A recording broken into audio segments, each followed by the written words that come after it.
On today's episode of the Locked on Diamondbacks podcast, the Dbacks stay winning this offseason with the announcement that they re-signed fan favorite Lourdes Gurriel. So has it officially become just a two-team race in the NL West? You are Locked on Diamondbacks, your daily Arizona Diamondbacks podcast, part of the Locked on Podcast Network, your team every day.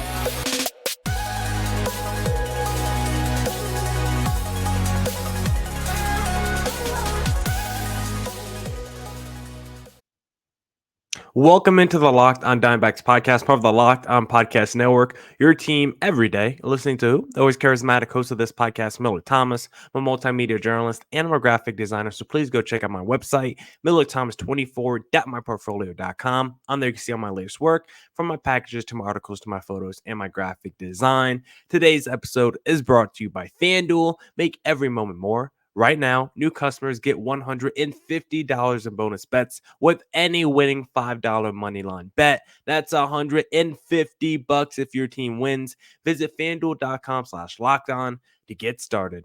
On today's Locked on Diamondbacks podcast, we're going to be talking about if the NL West has turned into a two-team division.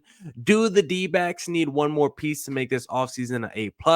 But we'll start by talking about Lourdes Gurriel re-signing with the Arizona Diamondbacks. But before we get into it, I just want to say thank you for making Locked on Diamondbacks your first listen every day. I would not be able to do this podcast without you, my loyal listeners, sharing, subscribing, reviewing, doing all that so I could do this podcast for you. Thank you. It's free and available on all platforms, so please continue to tell your friends. But now let's jump right into the podcast and let's discuss the big news that we got on Sunday. A perfect way to end the weekend. D-backs have been crushing it all offseason, and they made another winning move pretty early Sunday. It was like Sunday, afternoon, right at the peak of football. They announced Lourdes Gurriel re-signing with the Arizona Diamondbacks, 3 years, $42 million, a perfect deal for both sides. Lourdes Gurriel was a super fan favorite last season with the D-backs. He had the purple hair, of course. I think we lost a little something in the locker room in terms of just the joy, the fun when you had a guy like Eduardo Escobar leave, a guy like David Peralta leave. I think you were missing a little something in the locker room. I thought Lourdes Gurriel came in last year and did a great job of replacing that intangible aspect of sometimes you need that glue guy that could bring a smile to everyone's face. I thought Lourdes Gurriel did a great job off the field with that. And then on the field, he had himself a pretty productive season for the D-backs as well. 2022, there were some concerns with Lourdes Gurriel because the power output for Gurriel in 2022 was not there. He had 5 home runs in 121 games. So the D-backs were kind of betting on a bounce back season when they traded for Lourdes Gurriel, and they got it back in a big way because Gurriel had a career high in home runs with 24 last year, and he also had a career high in doubles with 35. So nice power bounce back season for Gurriel in 2023, and he just overall had himself a pretty good year with the D-backs. Is he a flawed player? Yes. Is Gurriel a superstar? No, he's not a superstar player, but he is an above average major leaguer. I mean, 20 plus home runs, 80 plus ribbies, a near 800 OPS. Like his OPS plus on the season, 108 last year. Like he is a slightly above average major leaguer on both sides. Like he was really good defensively last year. He had like 14 defensive runs saved. And as an offensive player, I think he's good, not great as an offensive player, but considering where he's going to be slotted on this team, it's not like he's expected to carry this offense or anything like that. If Gurriel can just replicate the season they had last year, the D-backs will the D-backs will take that if he can just replicate the season he had last year. He started really hot. He cooled off the next couple months post All-Star break, but he ended the season hot too. His season was basically bookended by like 2-3 hot months, and the middle months was pretty cold for Lourdes Gurriel. But overall, very good season last year. Hit better at home. The hard contact stats were pretty good as well. Defensively, he was solid. Like what you wanted from a Lourdes Gurriel in that Dalton Varsho trade last year. He did everything you would have wanted, and he might have even exceeded some expectations. Got you the power, played solid defense in left field. Like Lourdes Gurriel did everything we could have wanted from what was expected from him coming into 2023. And so for the D-backs to trade a Dalton Varsho, one of their young promising players, and get back not just Gabriel Moreno, who was the headliner in that deal, but a Lourdes Gurriel too, who was a pending free agent coming off a down season, and to build up that value again, get a borderline career season out of Lourdes Gurriel, and then re-sign him to a pretty reasonable deal, 3 for 42. Just a fantastic trade by Mike Hazen last year. And then with the Gurriel re-signing, it just further illustrates the D-backs' commitment to winning this offseason, coming off the World Series appearance. D-backs front office has talked a lot about taking that extra playoff revenue and putting it back into the team this offseason, and that's what they've been able to do. They haven't just been walking the walk, or they haven't just been talking the talk. They've also been walking the walk. They traded for Eugenio Suarez right around Thanksgiving. You gave Eduardo Rodriguez, Erod 4 for $80 million. Now you give Lourdes Gurriel 3 for 42. The D-backs have come into the offseason and they've been knocking off everything that they've been saying that they're going to do with the upgrade to the rotation, getting more power bats in the lineup. Like the D-backs front office has been doing everything that they say and have intended to do entering the offseason. So I've been really impressed with them from that perspective. And I don't even think the D-backs are even done with the offseason yet. Like even after the Gurriel signing, the Suarez trade, and re-sign and signing Erod to the rotation to upgrade the rotation, I don't even think the D-backs are done. If the offseason ended today, I would give the D-backs offseason a grade of an A. But I do think the offseason grade could get to like an A plus. That's what we'll be talking about in segment number 2, how we could get the D-backs offseason to an A plus. But even if it ended today, I would still say great offseason. And for once, you could actually say the D-backs are looking like a model organization of how to build a team, which is just insane to think of because the D-backs for so long, bottom half payroll Major League Baseball. You're trading away guys like Paul Goldschmidt. Like it never felt like the D-backs were developing enough young talent. It never felt like they were holding on to the talent that they should be holding on to. And for once, it feels like the D-backs are kind of like the model team of how you want to build your young core up, develop players, and then add to that mix. Jeff Passan on Twitter was kind of raving about the D-backs a little bit, was kind of promoting the D-backs and their philosophy of what they've been doing this offseason. He actually, quote, said, "Win, then improve. That's how it should be." That was Jeff Passan's tweet on the D-backs. Win, then improve. That's how it should be. The D-backs were a team that was ahead of schedule with a team comprised of young players or diamond in the rough type guys that the D-backs were able to develop into really high quality major leaguers like the Merrill Kellys of the world. This was a team that wasn't expensive at all, bottom third in payroll this past year. This wasn't a team that was comprised of players on big contracts like Ketel Marte is making like 15 a year. Carroll, like the same thing. Like all their best players are on really reasonable deals. And because of that, the D-backs were able to see the ceiling of what this team could be before even adding the talent to plug up the holes. That's what they're able to do this offseason. The D-backs ahead of the schedule. They were able to see which young guys are keepers, which supplementary pieces that have been on the roster the last couple of years, which of those guys should the D-backs keep, and now they get to take that core and actually spend money and add real high-level talent to complement the team that they already have. It's a philosophy that we actually don't see enough teams do. Like there's nothing wrong with what the Phillies or Rangers have done because obviously the Rangers just won the World Series. The Phillies have been in the last 2 Final Four. So those are teams that have spent hundreds of millions of dollars to get them out of the sunken place, right? Those are teams that were stuck in no man's land for years. The Phillies had the longest National League playoff drought until it was broken.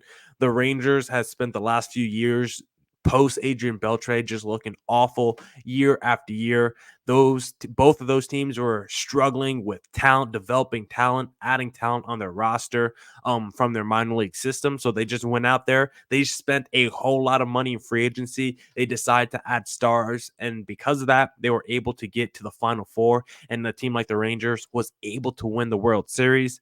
But a team like the D-backs, they had to do it a different way. They did it arguably the tougher way by drafting players like a Corbin Carroll and identifying trades like Dalton Varsho for Gurriel Moreno, trading your number one prospect in Josh Chisholm for Zach Gallen, developing guys like Merrill Kelly and Christian Walker, diamonds in the rough, into some of the best players at their position. The D-backs built their team the organic way while locking up some of their best players in Marte and Carroll to team-friendly deals. The D-backs built this team in such a smart, efficient, and effective way. Now, listen, there's definitely been up and downs during the Mike Hazen tenure, of course, like the whole Goldschmidt situation, which maybe wasn't his fault. Zach Greinke situation, a lot of it had to do with the front office, but with how he's been able to build this roster the last couple of seasons, he's been crushing it. He's been killing it this offseason. I love the fact that Lourdes Gurriel is back. And I currently think, as the offseason stands today, I would give it an A. I currently think the way Mike Hazen has built the roster, upgraded this team, I would currently give this D-backs offseason an A with all the moves that Mike Hazen has been able to pull off. But if we want to get this offseason to an A+, I do think there is one more thing Mike Hazen has to do, which we'll discuss in segment number 2. But if you think this D-backs team is already good enough to win a World Series in 2024, then why not go to FanDuel Sportsbook and place a little futures bet on the D-backs? Because score early this NFL season with FanDuel, America's #1 sportsbook. Right now, new customers get $150 in bonus bets with any winning $5 money line bet. That's $150 if your team wins. If you've been thinking about joining FanDuel, there's no better time to get in on the action. The app is so easy to use. There's a wide range of betting options, including spreads, player props, over-unders, and more. My favorite thing to do is the same game parlay. Whenever the Lakers are playing a 500 team or worse, I like to take Anthony Davis over in points, 80 over in rebounds, and I like to take the Lakers money line. It doesn't always hit, but when it does, I feel pretty good about myself. So visit FanDuel.com/lockedon and kick off the NFL season. FanDuel, official partner of the NFL.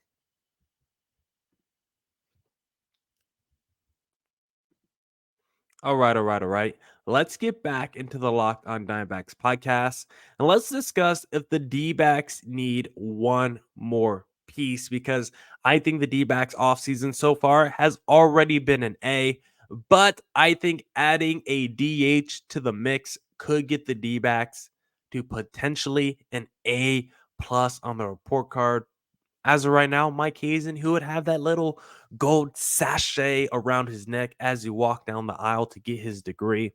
But if he wants to go from cum laude to magna cum laude, Mike Hazen needs to add a DH. Magna cum laude is higher than cum laude, right? I honestly don't remember. Whatever the highest level of honors you could graduate with, adding a power righty DH would get Mike Hazen to the highest level of honors on his graduation day. The lineup as it currently stands, don't get me wrong, it looks pretty good. It's currently an upgrade over where it was last year. We needed more power in this lineup, right? This D-backs team from last year, despite having a bunch of dudes that hit 25 or near 25 home runs last year, they were still like middle of the pack in terms of their home run power output last year. In terms of the power department, extra base hits, the D-backs were still middle of the pack. They did have a decent amount of doubles, and I think they might have led the league in triples last year off the top of my head. But in terms of the home runs, the D-backs still needed some more over the fence power in their lineup. And, having a few dudes that could change the game with one swing with a bat, never upsetting to have. Like the D-backs, elite at small ball, elite at embracing the chaos. But if you could do what you did last year with embrace the chaos, creating havoc on the bases, using that speed, and also having the power component to change the game with one swing of the bat. That's what you call a balanced lineup. That's what you call skinning the cat with multiple different ways, right? That I think that's the common cliche there, right? Skinning the cat. You want to have multiple ways to skin the cat. D-backs were able to do it with small ball last year. Let's take small ball, let's take that speed, and let's add a little power component to it as well. D-backs have been trying to do that this offseason. They added a Eugenio Suarez from the Seattle Mariners, a guy who back in 2019 we saw at 49 home runs. Prior to this year, back-to-back seasons with 30 home runs. He did have a little bit dip this year with 22 home runs, but this is still a guy who I think in that D-backs lineup away from the Seattle Mariners ballpark, which is not hitter friendly, I do think he could potentially have a bounce back season in terms of his home runs, just like a Lourdes Gurriel had this past year with the Arizona Diamondbacks. But when the D-backs did add a Eugenio Suarez, you couldn't have just said, oh, they upgraded their power standpoint from last season, because at the time of trading for Eugenio Suarez, we traded for him, but all we did was replace Lourdes Gurriel production with Eugenio Suarez's production. But now that the D-backs have both Eugenio Suarez and Lourdes Gurriel, you can say that the D-backs lineup currently definitely has more power than it did last year, because you're basically taking last year's lineup and just replacing that Evan Longoria, Emmanuel Rivera role with a Eugenio Suarez, which is which is no doubt an upgrade. Longo and Rivera, third base, was just not effective offensively last year from a production standpoint.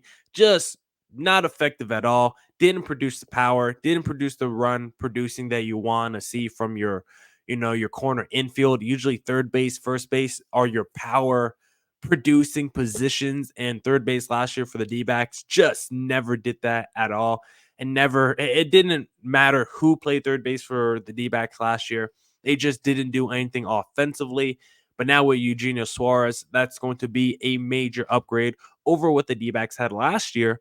But overall, the lineup with Suarez in it has the needle move that much bigger with Suarez at third base over what the lineup was last year. Like, Suarez is an upgrade over whoever was at third base last year, but the lineup overall, is it that much moved in terms of the ceiling of it? I don't think so. Obviously, I think the lineup is better than last year. I think the power ceiling has raised a little bit, but I don't think the championship ceiling from the lineup is that much different than last year. But if you add one more bat via the DH, then I think that would put the lineup over the top. And I think it would move to a different tier in Major League Baseball if you were able to add one more DH, because the lineup right now looks cool. But imagine a lineup where you had Corbin Carroll, Ketel Marte, Lourdes Gurriel, JD Martinez, Christian Walker, Eugenio Suarez potentially as your sixth, Alek Thomas, Gabriel Moreno, and then Geraldo Perdomo. That lineup just feels a lot more deeper, a lot more balanced, a lot more scary. If you added a JD, a Rhys Hoskins, a Jorge Soler, or a Justin Turner to the lineup, as opposed to just having like a Dominic Fletcher or Jake McCarthy in that DH spot. You go out there and you get a real offensive DH. Now I think your lineup, maybe on paper, it's not as talented as the Dodgers or Braves, but pound for pound, I think that lineup could compete with any in Major League Baseball. You would have all the speed from your team from last year with the Carrolls, the Thomases, the Domos, McCarthys. Like, Carroll's a 50 plus stolen base guy. Thomas, McCarthy each have 25 plus stolen base potential. Domo's 15 plus stolen bases. Even a guy like Christian Walker and Marte are like double digit steal guys. And then from the power standpoint, you get all the speed from last year, but now you added Eugenio Suarez with that big power potential, and you could potentially add another guy in JD or Jorge Soler or Rhys Hoskins who also have big power potential. You would potentially have 6 dudes in your lineup that could hit 25 plus home runs and multiple dudes that could have 25 plus steals. The D-backs would be able to steal bases, create havoc on the bases, or just take you deep with their over the fence power. On paper, you could probably say it would be the deepest lineup in D-backs history. You could compare it to the 0-1 team or any team in D-backs history. It would be as good as any lineup the D-backs have ever produced. And with the D-backs rotation, if you remember, D-backs opening day rotation last year had Madison Bumgarner, had Zach Davies in it as the number 3 and number 4 starter. This year, that's going to be replaced with Eduardo Rodriguez and Brandon Pfaadt, and then with Eugenio Suarez and hopefully one more DH on top of last year's lineup. I think the D-backs roster overall, if they're able to pull that move off, I think this whole thing would just feel like such a complete championship roster and one of the best rosters the D-backs have ever produced going into a season. I love everything Mike Hazen has done this offseason, and to make it perfect, just give me JD Martinez, and I swear I won't say another thing. And if the D-backs did get JD Martinez, I think the NL West might be a 2-team race, which we'll discuss in segment number 3. But did you know Locked On has launched the first ever national sports 24/7 streaming channel on YouTube? Locked On Sports Today is here for you 24/7, covering the top sports stories of the day with local experts of Locked On, plus our national shows covering every league. Go to Locked On Sports Today on YouTube and subscribe to the first ever national sports 24/7 streaming channel. All right. Let's get back into the Locked On Diamondbacks podcast. If you like the show, follow me on Twitter at CareerThomas24 for my personal account, or look up Locked On Diamondbacks both Twitter and Instagram for the podcast handle. But now let's get back into the Locked On Diamondbacks podcast and discuss if the NL West has turned into a 2-team race in the division, because as it currently stands, it feels like the D-backs and Dodgers are just a cut above the rest of the teams in the division right now. And the Dodgers, year after year, are cut above the rest of the teams in the division. But for once, it feels like it's D-backs and Dodgers on one tier, probably Padres and Giants on the second tier, and then the Rockies, unfortunately, in tier 3. But when's the last time you've been able to say it's D-backs and Dodgers, and then it's everybody else in the NL West? Usually, there's been years where you could say it's Dodgers for sure, number 1, and then maybe it's D-backs or Giants for that number 2 spot, or maybe D-backs right in the mix for that wild card spot, but Dodgers definitely the favorite for the division.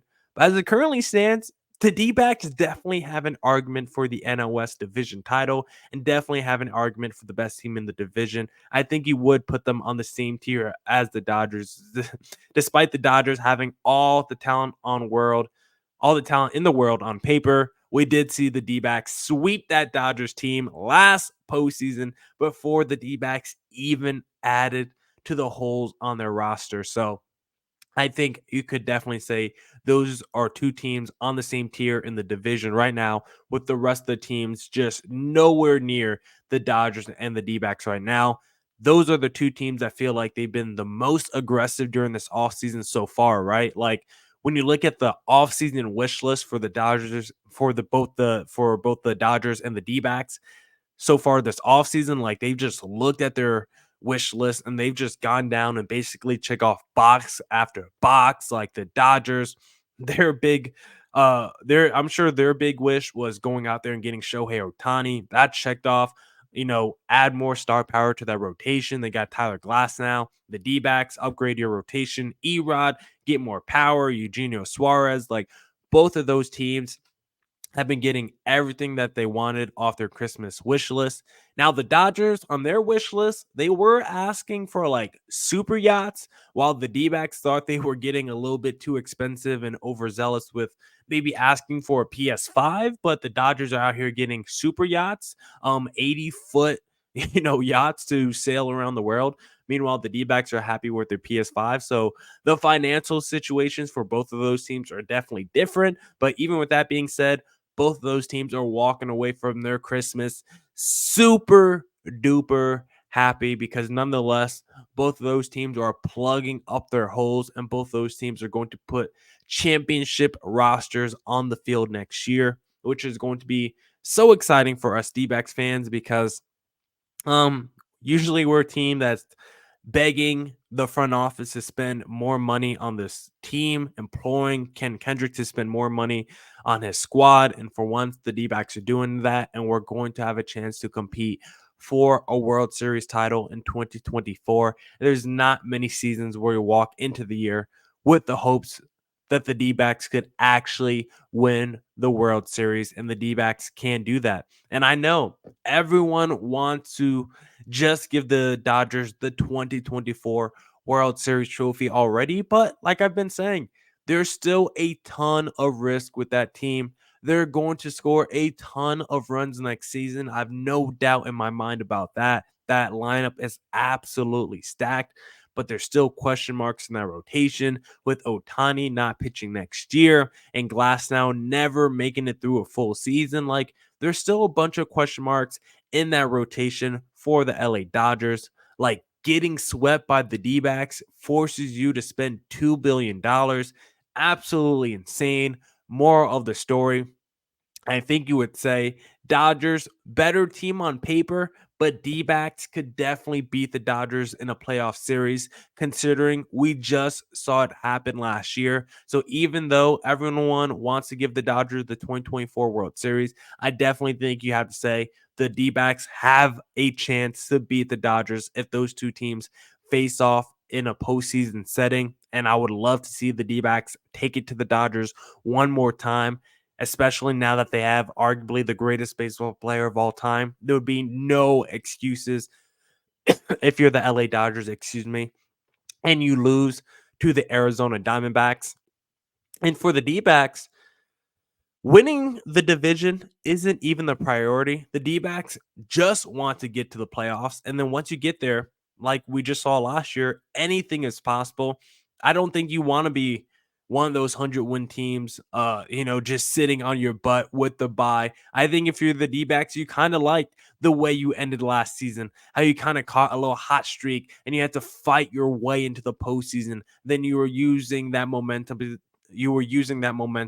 to carry you through the playoffs. If you're the D-backs, I think you're fine conceding division titles to the Dodgers if it means you end up with more pennants in your pocket in the end. If you're the D-backs, I think you want to just get hot late August. You want to get hot late September as you enter the October postseason series, as you enter October playoff baseball. I think that's when you want to get hot. You don't want to be the Dodgers where you're just hot for the first few months of the season and then you always get cold in October. You don't want to do that if you're the D-backs. Do what you did last year and get hot during the point of the season when it matters. And then when you look at the rest of the teams in the division, the Padres, they feel like they're spiraling in the wrong direction. They feel like they could be a few months away from blowing it up, maybe at the MLB trade deadline. They already traded away a Juan Soto and a Trent Grisham. Seth Lugo, Michael Wacha have already left their rotation. Nick Martinez is gone as well. It feels like Blake Snell and Josh Hader aren't coming back. That Padres situation just feels absolutely awful. Of course, Tatis is not going anywhere, but the rest of those guys, I do not know. The Giants, they want to be good, but they have not been able to develop the homegrown talent to supplement, adding free agents. Like they went out there, they signed Jung Ho Lee to a big deal. He's never played in the major leagues before. There's a lot of risk there. But even if he does turn out to be good, like who is going along for the ride with him? That's where the Giants have faltered. Logan Webb, great homegrown guy. But the rest of the team for the Giants, they have not been able to develop the internal talent. And I think it's the biggest reason that's holding them back. And then the Rockies are the Rockies, and they'll always be bad. So as it currently stands with the NL West, I believe it's a two-team division.